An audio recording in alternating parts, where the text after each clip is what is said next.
That bright red candy you just popped into your mouth? It might be made from crushed bugs. No exaggeration.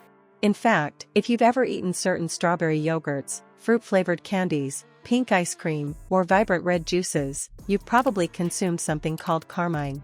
And here's the kicker, Carmine isn't some synthetic chemical or fancy plant extract. It's made from a tiny insect called the cochineal, and yes, it's very real and still widely used today. To the average consumer, it sounds like an internet hoax. Why would modern food companies, armed with high-tech laboratories and endless synthetic options, still be using bug juice to color our food? But it's true. Carmine, also known as cochineal extract or natural red 4, is one of the oldest dyes in the world. Its use dates back to the Aztecs, who prized it for its deep crimson hue. And centuries later, it's still showing up in our food, makeup, and even some pharmaceuticals. So how is it made? The cochineal insect lives on cactus plants, primarily in South America and parts of Mexico. These tiny, parasitic bugs are harvested by the millions, dried, and then ground into a fine powder. That powder is soaked in alcohol or hot water to extract the deep red pigment. When it's added to food, it creates a rich pink, red, or purple hue, depending on concentration and pH level. That bright red swirled in your fruit yogurt? Could be Carmine. That ruby glaze on a pastry? Possibly Carmine. That pink energy drink or sports hydration shot?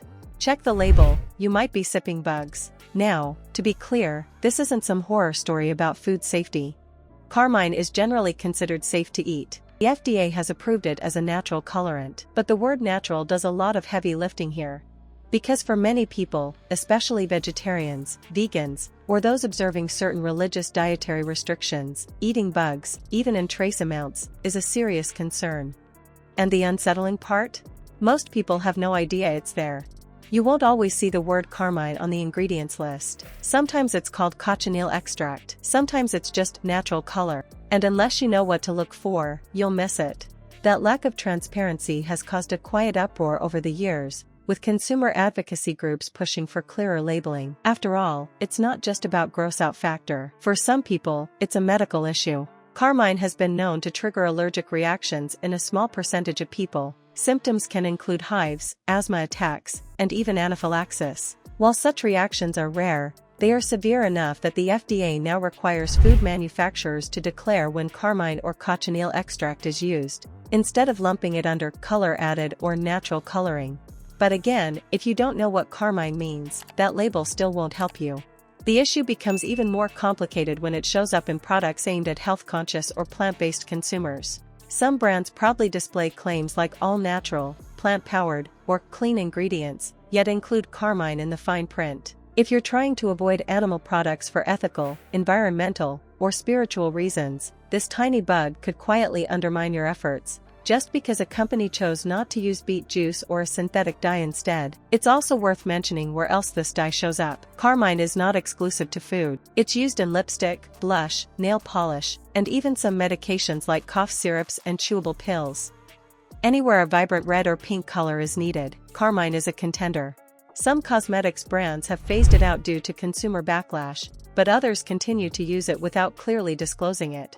And the same goes for supplements, which often escape the scrutiny applied to food labels. Let's get into some specific examples. Many popular brands of strawberry yogurt, especially those marketed to kids, have used Carmine for years. Red Skittles, red M&Ms, some Starburst flavors, fruit roll-ups, and pink-hued energy drinks are frequent offenders. Some brands have since reformulated, either due to public pressure or shifting consumer tastes, but plenty haven't. In fact, if the red in your favorite candy or drink is especially rich and warm, almost like a lipstick red, chances are high that it's coming from Carmine.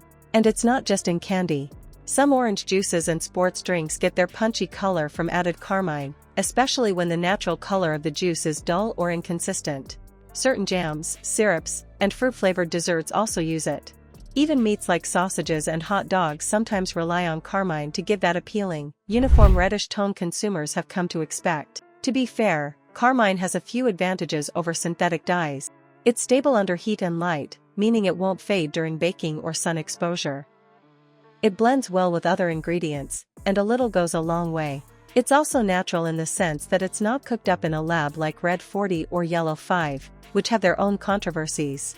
For food manufacturers, it's a win-win, a rich, reliable color that sounds more wholesome than something with a number next to it. But is natural always better? That's the question. Because for many people, the issue isn't about safety, it's about consent. People want to know what's in their food, they want to choose what goes into their body. And when companies obscure the presence of insect-based ingredients under vague terms, it feels dishonest. It removes agency from the consumer. It makes someone's dietary or ethical choice for them. And that's the real problem. You might be wondering why we don't just use alternatives. And the truth is, we do, sometimes. Beet juice, purple sweet potatoes, hibiscus, pomegranate concentrate, and even paprika can be used to create red and pink hues without animal ingredients. Synthetic dyes are also cheaper and easier to produce at scale, but those alternatives come with trade-offs. They may fade faster, behave unpredictably in acidic or hot environments, or require higher quantities to achieve the same saturation. For companies producing millions of units, those differences matter. And for many of them, the efficiency of Carmine still outweighs the downsides. But that's beginning to change.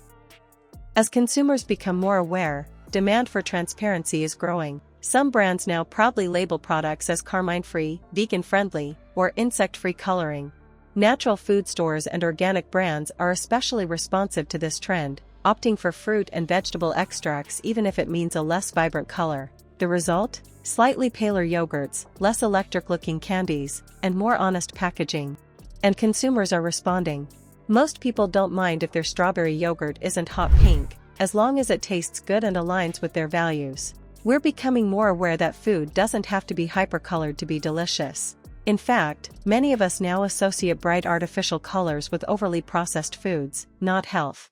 Real food doesn't glow in the dark. Still, Carmine isn't going anywhere just yet. It's cheap, it's effective, and it's deeply entrenched in global food production. Unless a massive regulatory shift occurs, or unless consumer pressure reaches critical mass, many companies will continue using it quietly, knowing that only a small percentage of people will notice, let alone object. So the question becomes, do you care?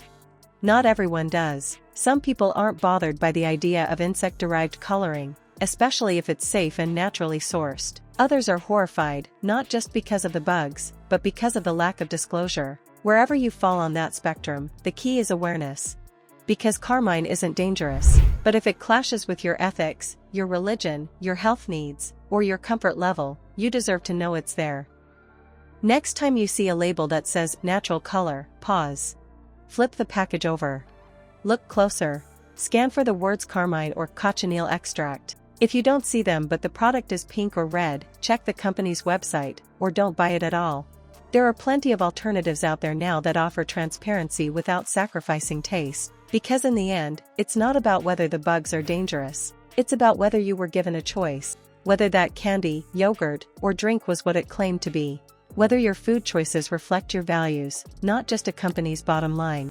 Crushed bugs might not be harmful, but hidden ingredients? That's a different story.